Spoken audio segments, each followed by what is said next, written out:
Good morning to everyone. Hope you're having a great beginning to the work week. Today in the morning when I got out of the house at about 6:45 to go to shul for morning services, I smelled a very strong smell of smoke and fire. I thought maybe a neighbor was burning something, or I didn't know what it was. But then when I came home, I smelled it again, and I searched on the internet and I saw that there's been hundreds of acres or 100 acres of land that's been on fire in Salem and up north due to the fact that it hasn't rained in nearly a month and there's no rain expected for 10 days. And then I was driving my son Yisrael to the airport. He's going back to Florida where he's been studying and working. And as I came to the airport, I saw this car on fire and fumes of smoke, and you smelt it.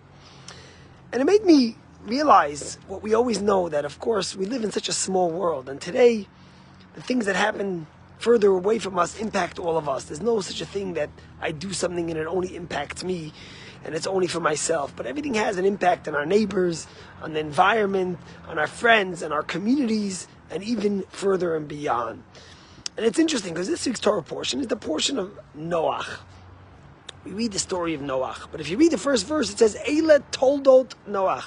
These are the offsprings of Noach. The word Toldot means the offsprings. But ironically, if you read last week's Torah portion, when the Torah speaks about creation, it also calls it Toldot, the creation of the world and that which came before us. So the question is, when you speak about Toldot, is Toldot our offsprings, or is it those generations that came before us? And the answer is, of course, a very important one, and something that's very central to the way Jews view the world. You see,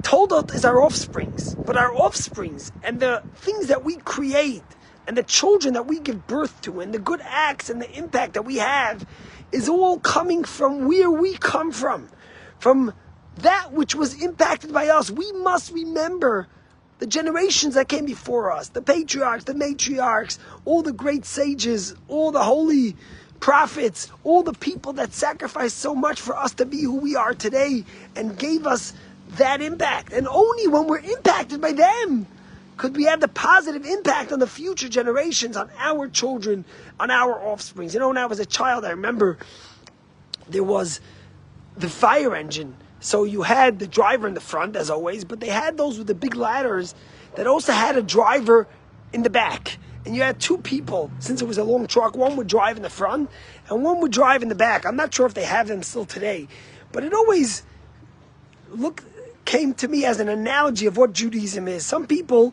are impacted by the driver in the front. It's all about their offsprings. What are they going to do? What are they going to have? And some people are always impacted by behind, by that which came before them. But the Torah tells us in this week's Torah portion, Eile Toldot Noach, these are the offsprings of Noach, reminding us that the same word that he uses for offsprings, he uses for the generations that came before us. Because ultimately, we are impacted by that which came before us. And only by recognizing and understanding where we come from, who we are, those that had the sacrifice to bring us to where we are today, the traditions, the values, the religion, the faith, spirituality, only then do we properly impact those that come after us. And that's what it made me think of when I smelled the fires. You think the North Shore is far away. I mean, far away, but it's a 45-minute drive, a half an hour drive. How am I smelling the fires? But we're impacted by those around us, by those that came before us. And that's how we impact those that come after us. You know, we're living in unprecedented times in the history of Judaism. This time that we're living in, and this past year, and all the sacrifices that these remarkable heroes and Jews have had, are going to go down in a tremendous way as a chapter in the Jewish history. And I remember, and I'll never forget, when Emily Hand, this young girl, was kidnapped by Hamas. And the first day, when her father thought that she was killed, Thomas Hand, he said, I never thought I would have to say thank God that my kid was killed, but I much prefer that she was killed instead of being kidnapped by Hamas and tortured. And unfortunately, later he found out that his daughter was taken hostage. But then it ended in a positive where his daughter was released in the hostage exchange. And her sister Natalie says the story that when Emily Hand came out of captivity. She's this young girl. And all you can remember the pictures of her meeting her father and embracing after she came out of captivity. And when they would sit down by dinner and they would put food out, she would first turn to everyone else and ask them if they wanted anything from her plate, if they wanted any food.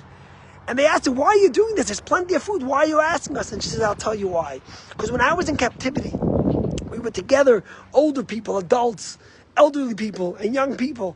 And every day we got meager food. Sometimes they didn't feed us, but when they fed us, it was a little bit of pita or some hummus or something so basic. And the adults always looked at us kids and at the elderly and frail and asked us first if they could share with us from what they got before they ate. Even in the darkest place, in Hamas tunnel, being held captive and hostage by the worst brutal terrorists, these people had the greatest humanity of thinking of how they could share their food with the young children or with the elderly. And this is something that Emily took to heart. And when she came out of captivity, even when she was back in Israel, she did it every day. That's the story. Eila told Noach, what's our true offsprings? Our true offsprings are those that we learn from where we came from, the stories we are taught, the actions that we are taught by our parents, our grandparents, and the Jewish faith that we've been instilled with. Have a great day, and may we share only good news.